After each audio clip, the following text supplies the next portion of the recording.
To barkanku da dawa wannan tasha mai suna Notstars, masu kallon mu barkanku da warhaka.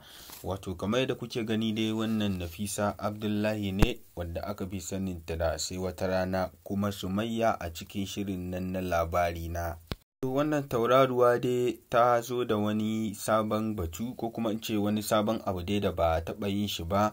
Wato wani sabon program ne da ta buɗe mai suna Social Spotlight, wanda ta nan za ta rika jin ra'ayoyin mutane, wato mabiyanta. A maimakon a rika cece-kuce a social media, za ta rika jin ra'ayoyin mutane da kuma abubuwa dai da suka shafe ta.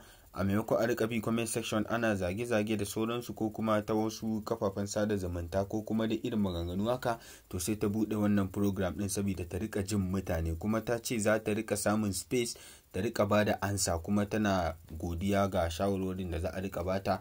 Wato za ta fito ta yi video na ba da amsa, kamar irin ana yi mata tambayoyi kala-kala, kamar irin tarihin rayuwarta, ko kuma irin makarantar da ta yi, ko me ya jawo ta fim, tambayoyi dai kala-kala haka, ko kuma irin award ɗinta nawa, to za ta ba da ansa, ko kuma irin me yasa ta yi kaza, to za ta ba da ansa, sai ta posting a nan YouTube nata, ko kuma a Facebook ko a Instagram. To dai haka ta faɗa. Wannan program ɗin abin da yake ɗauke da shi kenan.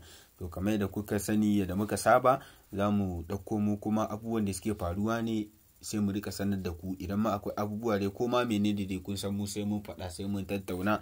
To ni dai ina so ku ci gaba da kasancewa tare da ni kamar yadda muka saba. Mu ci gaba da abubuwa dai kamar yadda dai suke. To ina so ku kasance tare da ni, ku danna min like, kuma ku ƙarfafa ni wajen danna min subscribe. Na gode.